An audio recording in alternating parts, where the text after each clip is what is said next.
that's perfect. But let's not even take it, Rhonda. Let's not take it back just 50 years or 20 years, or let's take it back.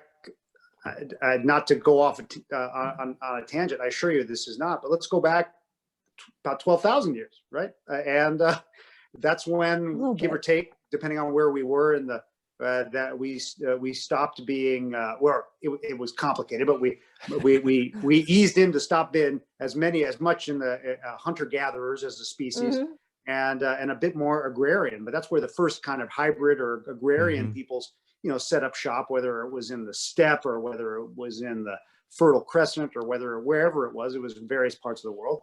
But before that, if you think about it, the way that we would die as a species, and this is only, I know 12,000 years is a lot, but in the arc of time, it's not. Right. And before that, the way we would die would be we would die with some accident, right? We'd get speared by something or eaten by something.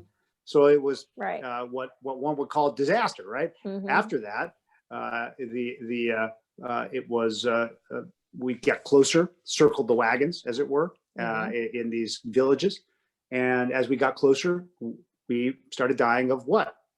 Disease. So disaster, disease, and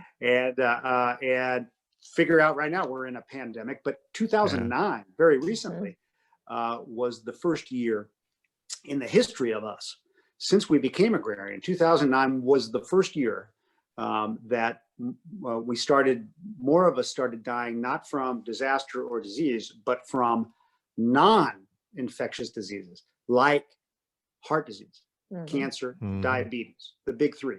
And so when you think about it, there's a wonderful kind of analogy that was put forth by folks in the UK Stem Cell Foundation. They talk about going from disaster to an era of disease to an era of decay.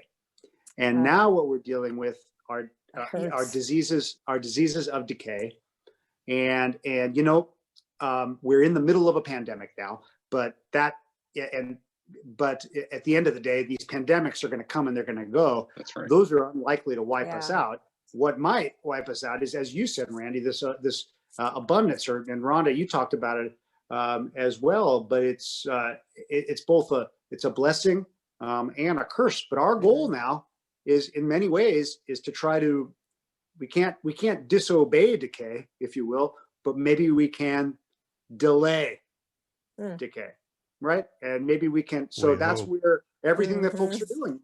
And if you think about a lot of what we're doing and we're working on, a lot of it tends to be replacement parts, in one way or another. We're trying to get, and so that's the big idea right now as a species, kind of moving forward through the arc of time.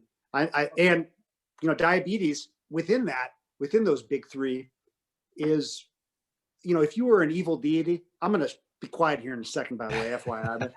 But, if you were an evil deity and you were trying to sock it to humanity, you would not pick, a heart attack. You would not even pick cancer. God knows, for all of us that have had family members that have succumbed or survived, Des, and thank God, or you'd pick something like diabetes because it's quiet and it's sneaky, it's silent, and it's sinister. People die from quiet things, and you blame other things, and sometimes you even blame them or their constitution. Oh, he or she, right? If they're but when in fact they had the genetic, or maybe in some cases the epigenetic stuff stacked against them to begin with, right? To where maybe folks are programmed to store energy for the lean times, and and all of a sudden you change things in a couple of generations, right? And totally a diet, and we're all expected to get on our friggin' Pelotons? I don't think so. Right? I think it's a lot more complicated than that. I but agree. it's a big idea.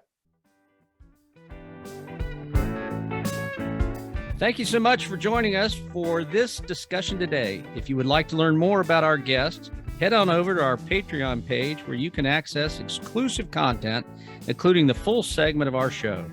Never want to miss an Inside the Doctor's Lounge clip? be sure to click the subscribe button to our MD Coach's YouTube channel. As always, we appreciate suggestions for future show topics. Let us know what you're thinking in the comments below. And finally, special thanks to Ryan Jones, who created and performs our theme music for the show.